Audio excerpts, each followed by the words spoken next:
In the late afternoon of August 20, 1966, a young boy discovered two deceased men lying side by side atop the Morro do 20 Hill in Niter I, Rio de Janeiro, Brazil. The men wore formal suits, waterproof coats, and peculiar lead eye masks. No signs of trauma or violence were evident on the bodies, and the scene was lacking any immediate explanations for their demise. Adding to the mystery was a notebook found near the bodies, which contained cryptic instructions. 1630, be at the determined place. 1830 swallow capsules, after effect, protect metals, wait for mask signal. This sequence of instructions, combined with the presence of the lead masks, sparked a frenzy of speculation. What were the capsules mentioned? Were the men involved in some secretive experiment or ritual? Unfortunately, the capsules in question were never located at the scene, leaving an open-ended question about their content and purpose. The deceased were identified as Manuel Pereira da Cruz and Miguel Jose Viana, two electronic technicians from Campos dos Goitacazes, a town several hours northeast of Rio de Janeiro. Investigations revealed that they had purchased the waterproof coats and a bottle of water from a bar 3 days prior. The waitress who served them recalled that Miguel appeared particularly nervous and frequently checked his watch. Despite extensive investigations, authorities were stumped. Toxicology reports were inconclusive due to the decomposition of the bodies, which made it impossible to determine if they had ingested any toxic substances. Over the years, numerous theories have emerged, ranging from UFO encounters to secretive scientific experiments, but none have been substantiated. With its cryptic clues, the absence of clear motive, and the bizarre circumstances surrounding the deaths, the lead masks case has left a legacy as one of the world's most mysterious unsolved cases. The lack of definitive answers ensures that the mystery remains alive, with enthusiasts and investigators continuing to propose new theories even decades after the event. The lead masks case is replete with curious details and complexities that further deepen its mystery. The masks themselves are a mystery. The lead masks found at the scene weren't full face masks.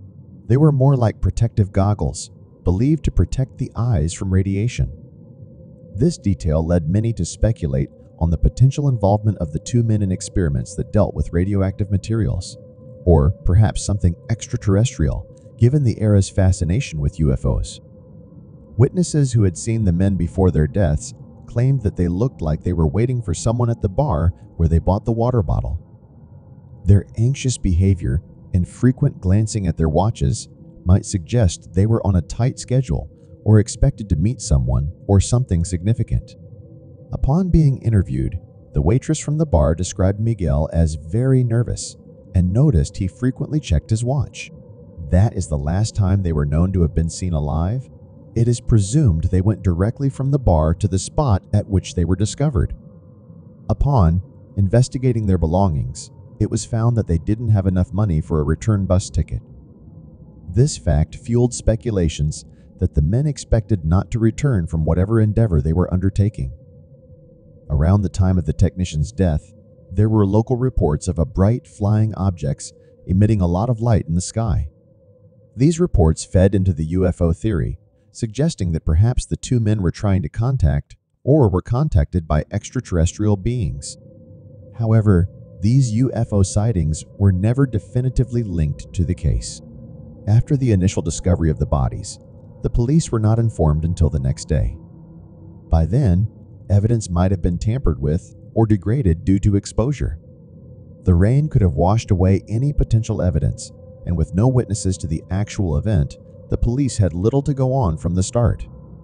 No obvious injuries were discovered at the scene, nor later at the autopsy, which took place weeks later.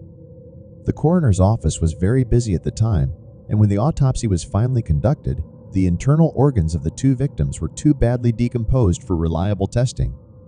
Because of this delay, testing for toxic substances was not conducted. Over time, many theories sprang up to explain the puzzling deaths. Some suggested the two were part of a larger group of UFO enthusiasts and had gone to the hill to to watch for UFOs based on a predicted sighting. Others believed that they were conducting some dangerous experiment, perhaps related to the burgeoning field of electronics or radiation.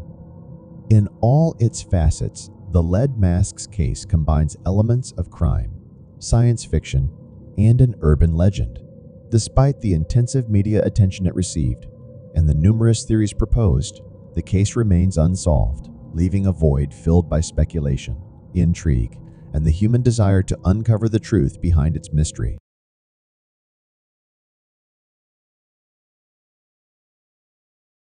George Herbert Leigh Mallory, born in 1886 in Moberly, England, developed a passion for climbing at an early age. By the time he reached his 20s, he had already earned a reputation as one of Britain's foremost climbers. His prowess on rock faces, combined with his intellectual pursuits, made him a standout figure in the climbing community. By the early 1920s, eased the race to be the first to summit the world's highest peak, Mount Everest, was heating up. The British Empire, eager to claim the achievement for its own, organized several expeditions. Mallory, with his climbing expertise, was a natural choice and became part of 3 British expeditions to the mountain in 1921, 1922, and 1924. Mallory's early expeditions faced various challenges. In 1922, he and his team made an attempt on the summit, but were forced to turn back due to harsh conditions and an avalanche that killed 7 Sherpa climbers. This tragic event was a poignant reminder of the dangers that Everest posed. In 1924, Mallory returned for his third and what would become his most famous attempt at the summit. Partnering with Andrew Sandy Irvine, a younger and less experienced climber, the duo set out with the hope of making history. They were last seen alive on June 8, 1924, by another member of the expedition, Noel Odell, who reported seeing them ascending and seemingly overcoming one of the toughest obstacles near the summit. Mallory and Irvine never returned from their ascent, and what exactly happened to them remains one of mountaineering's greatest mysteries. Did they reach the summit 29 years before Sir Edmund Hillary and Tenzing Norgay's officially recognized first ascent in 1953? Or did they meet their end before achieving their goal? In 1999, an expedition led by Eric Simonson discovered George Mallory's body on the north face of Mount Everest, remarkably well preserved by the cold. Among the artifacts found with him were personal items, but notably missing was a photograph of his wife, which he had intended to place on the summit. This fueled further speculation. Had he reached the top and left the photo there?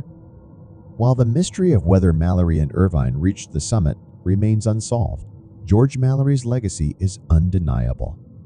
His passion, determination, and the poignant words he left behind when asked why he wanted to climb Everest continue to inspire generations of climbers and adventurers around the world. When asked by a New York Times reporter why he wanted to climb Everest, Mallory famously replied, "Because it's there." This simple yet profound answer encapsulates the spirit of adventure and the human drive to explore the unknown. One of the enduring mysteries surrounding Mallory's final expedition was whether he had taken photographs at or near the summit. Irvine was known to have carried a vest pocket Kodak camera. If found and developed, the film inside could potentially prove they reached the summit. Despite the 1999 discovery of Mallory's body, the camera has never been found.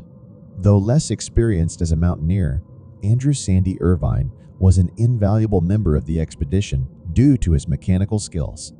He made significant modifications to the oxygen apparatus they intended to use, which was crucial in the high-altitude environment of Everest.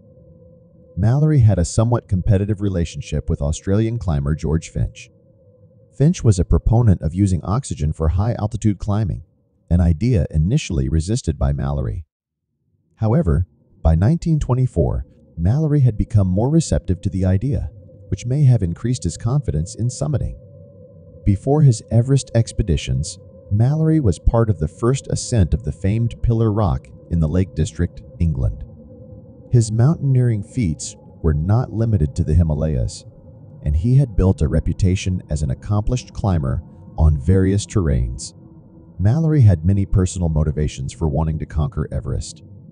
Beyond national pride and personal ambition, he had also experienced the brutalities of World War I, having fought in the Battle of the Somme. Some speculate that his drive to ascend Everest might have been, in part, a way to find meaning and purpose after witnessing the horrors of war. To the locals, Mount Everest is known as Chomolungma, which translates to Goddess Mother of the World in Tibetan. The mountain holds deep spiritual significance, and its unpredictable nature is often seen as the deity's way of expressing displeasure. Did the mountain deny Mallory its summit, or did he manage to touch the heavens before descending into mystery? This camera has been the focus of many subsequent expeditions to Everest, as it's believed that if it were found and the film inside, it could be successfully developed. It might show photographs of the two men on the summit, proving they were the first to reach the top of the world. Several factors make the discovery of the camera a significant challenge. The first is Everest's terrain.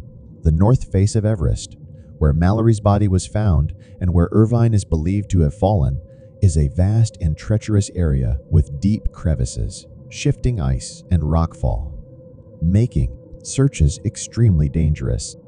Next, with the preservation of film, even if the camera were found, there's no guarantee that the film inside would be in a condition to be developed. The extreme cold and UV radiation at that altitude, combined with nearly a century's worth of exposure, could mean that any images on the film might be lost. Since the discovery of Mallory's body in 1999, there have been multiple expeditions with the express purpose of finding Irvine's remains and the camera.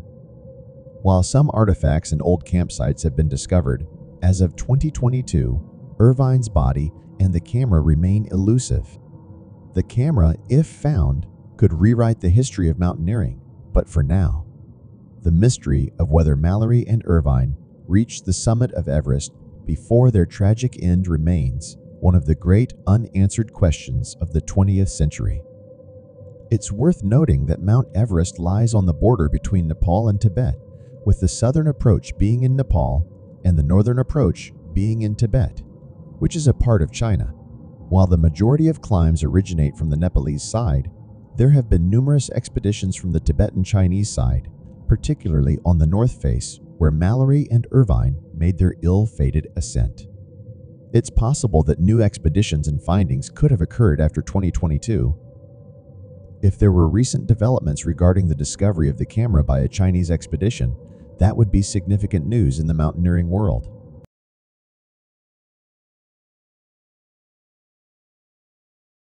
The disappearance of the Beaumont children in Australia is a haunting mystery that has captivated many for decades.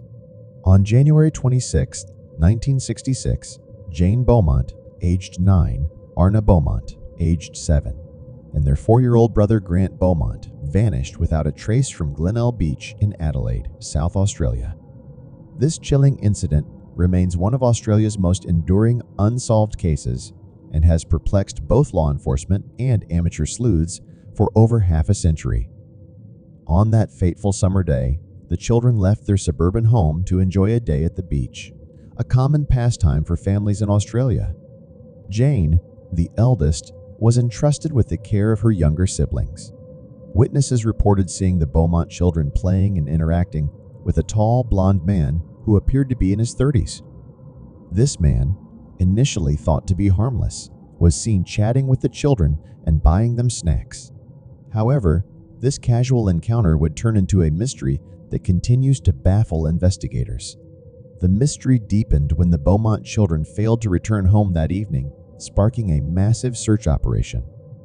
Despite extensive efforts by law enforcement, including nationwide appeals and investigations, no concrete leads or evidence ever emerged to shed light on the children's fate. The case has given rise to numerous theories, ranging from abduction to the possibility that the children voluntarily disappeared. However, none have been substantiated, leaving the disappearance of the Beaumont children as an enduring and chilling enigma in the annals of Australian crime history. To this day, the nation remains haunted by the question of what happened to Jane, Arna, and Grant Beaumont on that fateful summer's day in 1966. One of the most unsettling aspects of this case is the lack of any conclusive evidence. Despite a massive and exhaustive police investigation, no trace of the children has ever been found. Their personal belongings, including towels, toys, and clothes, were discovered neatly folded on the beach where they were last seen. The absence of any signs of a struggle or disturbance has only deepened the mystery. Police investigating the case found several witnesses who had seen the Beaumont children in Collie Reserve near Glenelg Beach in the company of a tall man with fair to light brown hair and a thin face, and in his mid-30s. The man had a sun-tanned complexion and a thin to athletic build and was wearing swim trunks. The children were playing with him and appeared to be relaxed and enjoying themselves. The man also approached one of the witnesses, asking if anyone had been near the children's belongings as their money was missing. The man then went off to change while the children waited for him. The group were then seen walking away together from the beach sometime later, which the police estimated to be around 12:15 p.m. About 2.5 hours later, another witness, Miss Daphne Gregory, sighted the children with the man, who she observed carrying an airlines bag similar to one owned by Jane. The Beaumont parents described their children, particularly the eldest Jane, as shy. For them to be playing so confidently with a stranger seemed out of character. Investigators theorized that the children had perhaps met the man during a previous visit or visits and had grown to trust him. A chance remark at home, which seemed insignificant at the time, supports this theory. Arna had told her mother that Jane had got a boyfriend down the beach. Nancy thought she meant a playmate and took no further notice until after the disappearance. A shopkeeper at nearby Wenzel's Bakery on Mosley Street reported Jane had bought pasties and a meat pie with a £1 note. Police viewed this as further evidence that the Beaumont children had been with another person.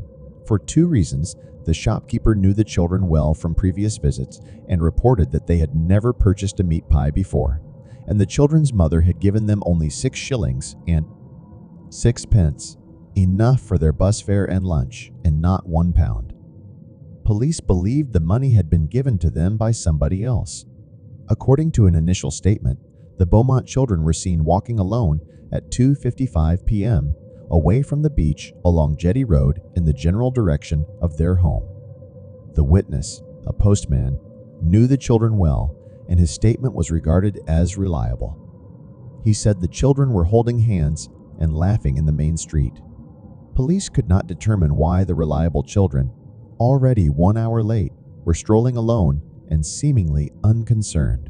The postman contacted police 2 days after his initial statement and said that he thought he saw them in the morning, not the afternoon as he had previously said.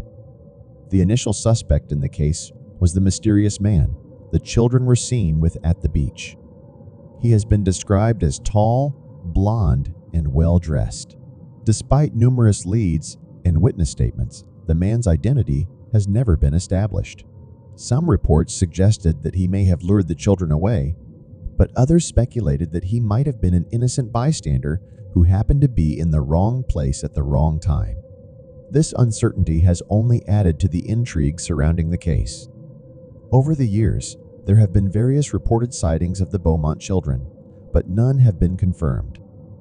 Sightings have been reported from different parts of Australia and even abroad, fueling hopes that the siblings may have survived and gone into hiding. However, none of these sightings have led to a breakthrough in the case. In November 2013, a 1-meter squared section of a factory in North Plympton, which had been owned by one suspect named Harry Phipps, was excavated.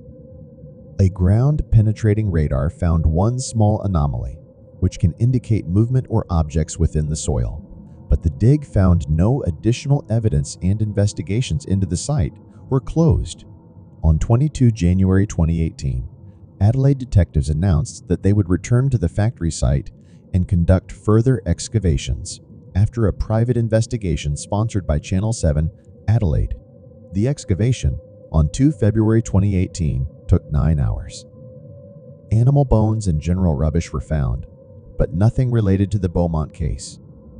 Over the years, as new leads and new theories emerged, the Beaumonts cooperated fully in exploring every possibility, whether it was claims that the children had been abducted by a religious cult and were living variously in New Zealand, Melbourne, or Tasmania, or some clue that suggested a possible burial site for the children.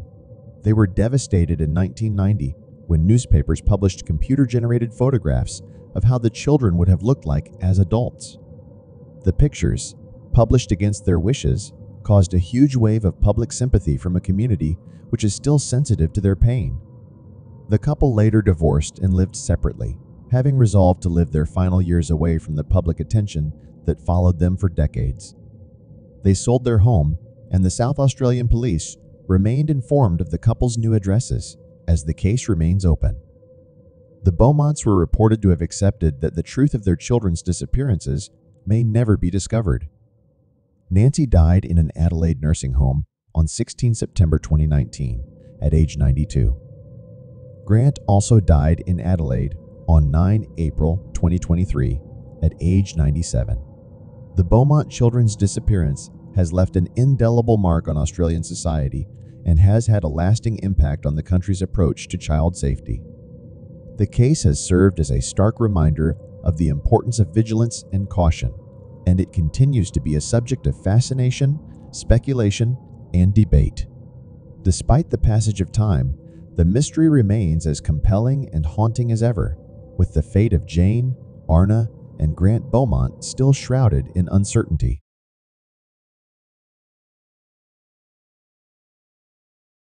Thank you, and I hope you enjoyed the story. Don't forget to subscribe to my channel. I also welcome you to submit your well-written, true scary, or true horror story by email to story@oddmysteries.com.